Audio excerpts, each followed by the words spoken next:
comme on arrive de l'extérieur, donc tout le monde, on va aller se laver les mains. On met la mise en place quand on arrive. Donc on s'installe, on commence à préparer. Là, les élèves ont hâte, ça va bien. Après ça, on commence la préparation des menus. C'est comme dans une ruche. Tout le monde, là, ça part, tout le monde fait ses choses, tout le monde travaille bien. T'es coupes en morceaux avant.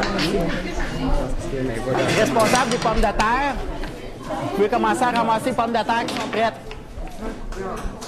Les pommes de terre, vous devez les couper après les avoir rincées pour que ça cuise plus vite. Même normalement, on va les couper avant de les rincer pour enlever l'amidon. Ils sont tous capables d'éplucher les pommes de terre, de couper des légumes. Ils sont rendus assez habiles. Au début de l'année, c'est juste couper des carottes, ça peut prendre une demi-journée. Il y en a qui n'avaient jamais touché le couteau de leur vie. Donc là, ils commencent à être habiles, à connaître les termes aussi, donc ils sont un peu plus autonomes qu'au début de l'année. Ah ben, faut que je fasse ça. Qu'est-ce que c'est ce truc étrange que tu prépares? Du céleri râle. C'est du céleri râle, ça? Oui. Et ça goûte quoi? Je sais pas, j'ai jamais mangé. T'en as jamais mangé, donc tu vas le découvrir aujourd'hui? Oui. Tu vas le mettre dans quelle préparation? Avec les patates. Avec les pommes de terre. Qu'est-ce qu'on apprend quand on fait la cuisine comme ça? Mais comment cuisiner en sécurité, La sécurité. sans se blesser. Ouais, Comment, sans comme si tu coupes du poulet, de ne pas les mettre avec les aliments frais comme des oranges, des affaires comme ça. Ça peut s'infester de bactéries. OK, donc tout ce qui est de l'hygiène, Ouais, pour de éviter l'hygiène. la contamination des bactéries. Oui. Ensuite, est-ce que vous apprenez autre chose? Oui, comment, si tu es plus grand par exemple, quand tu vas être plus grand, par exemple, tu habites tout seul, Oui. puis tu sais pas comment cuisiner, mais on apprend ici comment pour te faire la nourriture. Donc, vous allez devenir autonome. Ouais, à place que tu ailles au restaurant t'acheter quelque chose qui coûte cher, tu peux le faire chez toi. Tu vas chercher des plats, puis après ça, tu vas pouvoir mettre tes légumes dedans, tes fruits dedans. Non, pas juste en morceaux, en gros morceaux, pas besoin d'équipement Julien. Ouais. Cet été, on va aller à un camp culinaire. Il y en a qui se sont inscrits à l'école. Ouais. Puis moi, j'ai fait la recette de mon grand-père, italien qui est mort. Un organisme à but non lucratif qui s'appelle la Tablée des chefs. Ils font des cueillettes de dons en argent, tout ça, avec des chefs connus. Donc, avec les sous qu'ils ont ramassés, ils ont décidé de partir cette année un camp culinaire. Donc, c'est une semaine où les gens sont dans un camp dans les Laurentides et à tous les jours, un chef différent vient leur montrer à faire la cuisine. Cette année, c'est une semaine, puis à partir de l'autre été, ça va être 5 ou 6 semaines par été où ils invitent des élèves des quartiers défavorisés. C'est un camp qui est entièrement gratuit. Puis, les élèves intéressés doivent participer à un concours, élaborer un menu avec tout le guide alimentaire canadien. Ils envoient ça, puis là, les noms sont tirés au hasard. C'est un tirage au sort, mais on a su qu'on avait 14 élèves de l'école qui seraient tirés au sort. Donc, on sait qu'on en a plusieurs. Vos chances augmentent. Est-ce que vous avez parfois des échos de ces élèves-là quand ils arrivent au secondaire? Bien là, assez pour dire, oui, justement, parce qu'il y a eu des projets qui veulent se faire aussi entre les gens de la Tablée des chefs, là, qui veulent faire un projet avec nous. Puis ils veulent instaurer ça même à l'école secondaire, où nos élèves s'en vont. Là, on entend parler de nos anciens qui sont rendus là-bas, qui ont dit, hey, on va pouvoir continuer à faire ce qu'on avait comme projet à l'école primaire. C'est donc signe d'un projet très apprécié. Oui, voilà. qui fait des petits un peu partout. Oui, bien, c'est même bien. Ça va avoir du goût. On n'oublie pas de laver notre place comme il faut au fur et à mesure. Je vois que c'est fait en général, ça va bien. Quand on a terminé les gelées, on vient chercher un couvercle, on écrit notre nom sur le couvercle ou le nom de l'équipe sur le couvercle, on le ferme et on essaye de trouver une place au frigo si on a de la place, sans faire tomber tout ce qu'il y a dans le frigo. C'est un projet qui m'intéressait énormément, puis je savais que les enfants aimeraient ça. Puis effectivement, tout le monde a hâte d'être en 6e année pour arriver dans le projet. Ah oui, vraiment, les élèves, ça s'en parle. Ah oui. Puis il y en a beaucoup qui voulaient être dans la classe de Pierre, parce que c'était juste Pierre Samuel qui faisait la cuisine. Mais là, cette année, depuis l'année dernière, ils ont jumelé les deux classes. Donc, pendant que l'autre enseignante prend son groupe, elle fait le projet d'art, puis lui, il fait le projet cuisine. Donc, et vice-versa, ensuite, ils changent les groupes. C'est pas les élèves qui vont nous dire « je suis content d'être dans ta classe », mais on l'entend des fois par les autres enfants qui vont dire « bien, c'est pas nécessairement le fait d'être dans ma classe, mais c'est le fait de faire de la cuisine ». Donc, je vois que le projet cuisine a un impact dans l'école. Oui. Puis, quand on fait de la cuisine dans l'école, ne veut pas, l'école, c'est pas immense. Donc, toute l'école est embaumée par les parfums de la cuisine. Donc, c'est évident que tout le monde a le goût de goûter. Je vois que la majorité du monde a commencé les oignons.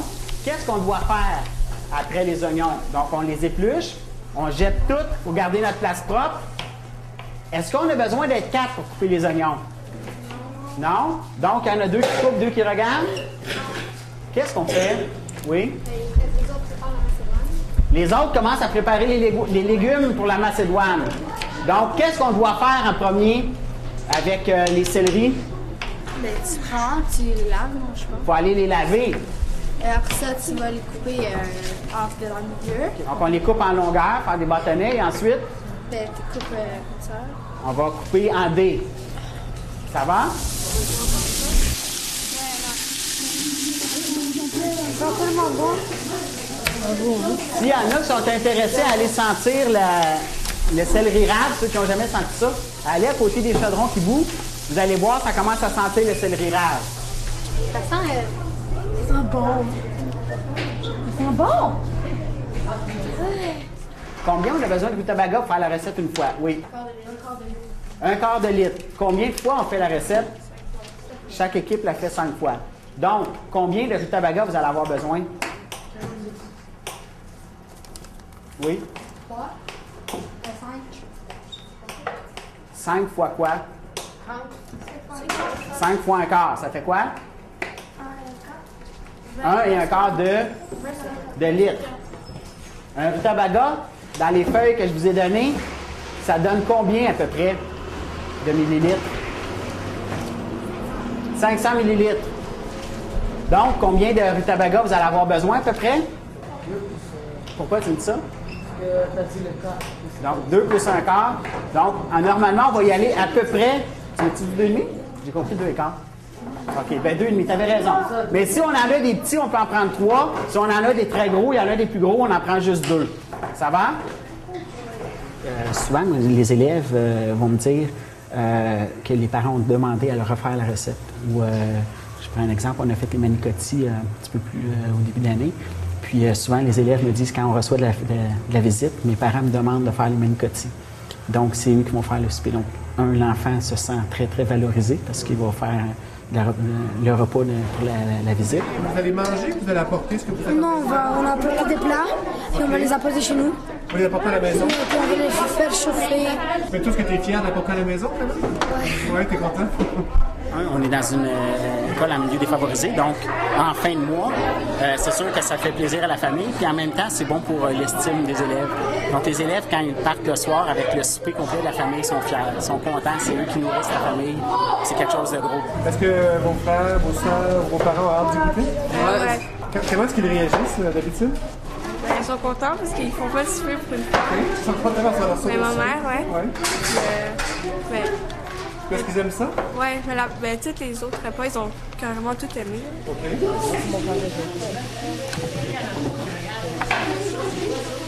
Le financement de tout ça, c'est jamais facile, j'imagine? Non. Ça fait pas partie des budgets réguliers? Non, ça fait pas partie du budget de l'école. La première année, M. Pierre, je me souviens, il y a eu quand même des gens qui en avaient donné de l'argent. Mais par la suite, il a même dû débourser de son propre budget. Donc, on a aidé aussi, l'école à donner des choses. Par la suite, il y a eu un partenariat avec les gens du marché IGA, qui est ici notre voisin. Puis lui, il donnait vraiment donc l'argent pour acheter les condiments. On allait acheter chez lui de toute façon. Ensuite, on a eu les gens du marché 440 qui nous ont donné cette année, qui nous donnent de l'argent à chaque mois pour ça. Pour Donc, une financer bonne le projet. implication. Oui, les gens étaient déjà impliqués de toute façon. Si on regarde même pour les petits déjeuners, ce sont des gens de la communauté qui sont impliqués pour le bien de nos enfants. Donc, c'est des gens qui ont continué puis qui y embarquent parce que c'est des projets très stimulants, très intéressants pour les petits. C'est quelque chose qu'on a publicisé aussi au niveau de la commission scolaire. Donc, les gens sont très au fait. Là. J'avais appelé les patrons, j'avais appelé les gens de la commission scolaire. Puis oui, ils nous ont dit oui. Ils nous ont aidés aussi, même au niveau de tout ce qui était l'installation, qui ont donné quand même des mesures pour nous aider un peu plus pour faire ça. Les choses qui sont plus compliquées, moi, c'est au niveau des locaux. Il a fallu qu'on fasse faire le local au niveau de l'électricité, des choses comme ça. On a fonctionné avec une électricité à l'école ici qui était déficiente un petit peu. Donc, quand on faisait la cuisine, souvent, on était obligé de faire du délestage.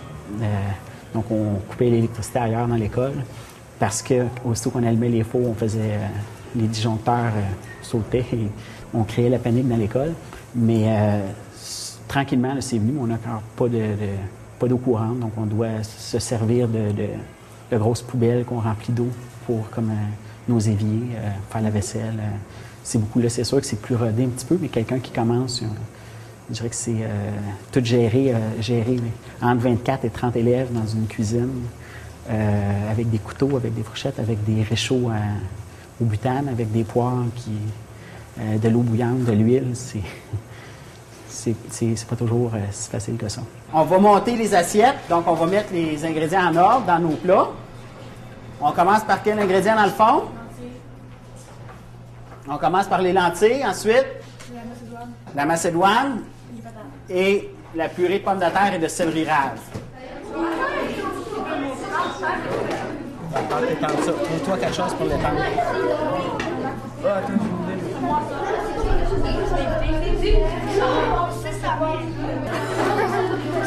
Il n'y a même pas de viande.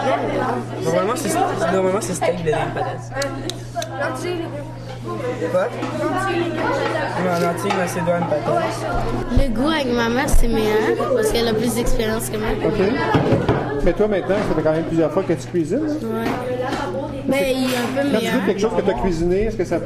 Ben, c'est bon parce que c'est moi-même qui l'a fait, alors je suis fière. OK. Mais avec ma mère, je suis plus contente. OK. Parce que tu es une bonne cuisinière, c'est ça? Juste voir les enfants partir le soir avec un souper, juste ça, je pense que ça vaut une paye. Les voir contents avec un enfant qui sont 10 à la maison, qui partent avec 10 repas, puis que c'est eux autres qui ont fait le souper familial. Là. Juste les voir partir, c'est une paye. Puis en même temps, comme des fois, au niveau de la discipline, ça aide beaucoup de choses. Ça tient les enfants tranquilles les 2 semaines avant la cuisine, parce qu'ils ont hâte à la cuisine, puis ils veulent que ça soit bien fait, ils veulent que ça soit réussi. Donc, si l'enfant a plus de motivation à faire ses mathématiques, c'est sûr que l'idée de faire tomber la chaise de son voisin est moins là un petit peu. C'est moins là, ouais.